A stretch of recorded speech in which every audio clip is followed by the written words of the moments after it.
مختلف مفسرین او اقوال می دي ته نقل کول دي نوٹ کول چې قران کریم د ډیرو حکمتونو نه ډک کتاب دی. نو دین اسلام د حکمتونو نه ډک مذهب دی، ځکه چې د دین اسلام دستور او منشور څه دی؟ قرآن کریم. نو په دې غم کې د حکیم الامت حضرت تانوی رحمت الله علیه نه تپوس کیږي.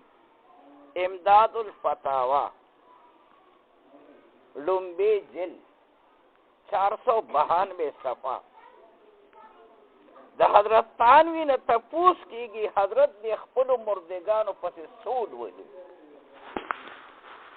نو حکیم الامت یقینا حکیم الامت ورته او فرمایل چې ويقرأ من القرآن ما تيسر لهم، چې د قرآن کریم نه تا ته څه آسان وي هغه ولوله.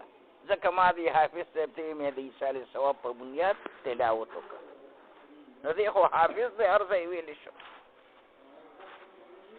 بیا د حضرت تانوی نه تپوس کیږي چې حضرت مونږه دا سورت فاتحه چې اولو خپل مردگانو پسې دا دنه کسان ته راشه خبرو کې نو مونږ به هم وورو. د قوم د یو ځای آدابونه پېژندل چې دا زه څه کومه، ځکه زه دې ملګرتم به دې غمونو کې دا مسلې مه کوې. اوس چې راتلم دلته مې دا خبره وکړه، خو مې که خبره نه کوې بیا به دې دا دغې د کافر کوي چې زمونږ غم لراغه مسلې ونه کړه. زه یو دو غمونو نه دقسې تلم چې لاړم کور ته راپسې تی په دیره کې یو حضرت ناست و. دا تاسو چې مسله ونه ونه کړه زمونږ ګیله ده او مې ستاسو د کور را لاړه راځي بیا مه رالیږې. عجیبه خلک دی. دا خلک به ګړۍ ته ګوري، مسلې ته نه چې دا دې ما ته څه وایي. دا اوس دلته مسلې دی دننه کړ کوي. په تاسو کې هم څوک نږدې چې ورته چې هلکه دا څه ته ټارېږي. بېطوله دور دی، احسان فراموش دور دی، خدمت فراموش دور دی. په دې دور کې هم څوک مسلې کوي. بیا د یوسف لودیانوي نه تپوس کیږي چې مونږ د خپلو مردگانو پسې سود ولو. ما سبق دې ته وی نو مې په منډه دا دعا کړو ځکه مې دا دلته زموږ محله کې پاتې شوي چمګاونه دی، نو مې جوړ نیم تقریبا ور دغسې د جنازې نه سیده لاړم کور ته. نو مې ورښکاره کړې بیا مې دغه جنازه وکړو نو سبق مو صاف کړ. نو د حکیم الامت دغه جواب ورکړ. یوسف لودیانوي نه تپوس کې مونږ د خپلو مردگانو پسې سود ولو. بې صورت یاسین ورپسې ولوله، الهاکم التکاثر صورت ورپسې ولوله، اذا زلزلت الارض زلزالها صورت ورپسې ولوله. بیا ورپسې وفرمیل چې صورت فاتحه صورت اخلاص ورپسې ولوله، د هغې ثواب ورته وبخه. د مشکات شرح د مظاهر حق 2 جلد 60 صفحه امام احمد بن حنبل فرمایي د خپلو مردگانو پسې سورت فاتحه، سورت اخلاص، قل اعوذ برب الفلق، قل اعوذ برب الناس قل ولې د هغې ثواب ورته وبخي. تقي عثماني دامت برکاته العالی مدینه منوره کې تقریر کړ. تقي عثماني هغه شخصیت دی چې په مخ د ځمکې یو ملک داسې نشته چې هغې ته نه دی تللی، او په مخ د ځمکې داسې یو ملک نشته چې هغې کې هغه تقریر نه دی کړی. سیده ساده انسان دغه ته مرغوس ته راغلو تقریر ته راپاڅېد او پاکوړي کې چې کېناستو دا کټه ګوته یې د جرابې نه بار وه، یعنې داسې هغه حیثیت چې هغه خپلو جرابو ته نه شلېدلې. زه به دغه وانه غوندم او په سر چې کومه ټوپۍ پرته وه هم شلېدلې وه.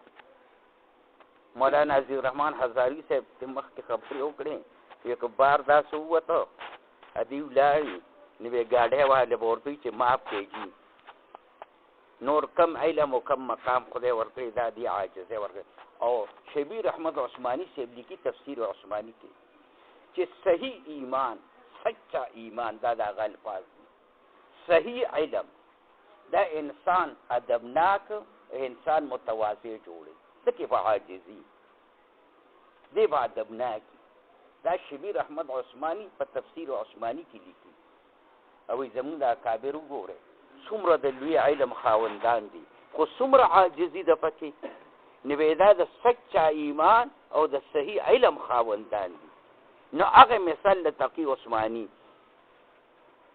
نو تقی عثماني په مدینه منوره کې تقریر کوي علماء ته کوي طلباء ته هغې کې دا خبره وکړه ده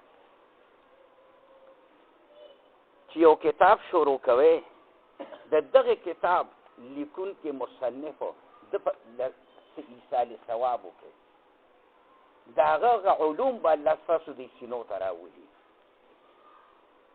او ستاسو نه به لار نه خطا کړي په صحیح لار بسې کتاب چې ختم کړي نو بیا هم ایصال ثواب وکړي کم از کم یو ځل سورت فاتحه او سورت اخلاص اولولې د هغې ثواب دغه صاحب ته وبخې دا تقي عثماني په مدینه منوره کې تقریر کوي نو د حضرت خان نه تپوس کوي چې موږ د خپلو مردګانو پسې سورت فاتحه اولولو نو دا ثواب چې دی دا تقسیمیږي حضرت خان ورته نه ټولو ته برابر ثواب رسي او حضور پاک د امت د پاره قرباني کړې ده نو که دا ثواب تقسیمې دی دا قرباني زمونږ پکې بیا وي ختم نه رسېدو لکه چې هغه زمانه او دا زمانه څومره امت خو هر هغه مستقل ثواب رسي نو په دغه بنیاد باندې د اهل سنت والجماعت سنی مسلمانانو عقیده ده وفي دعاء الاحیاء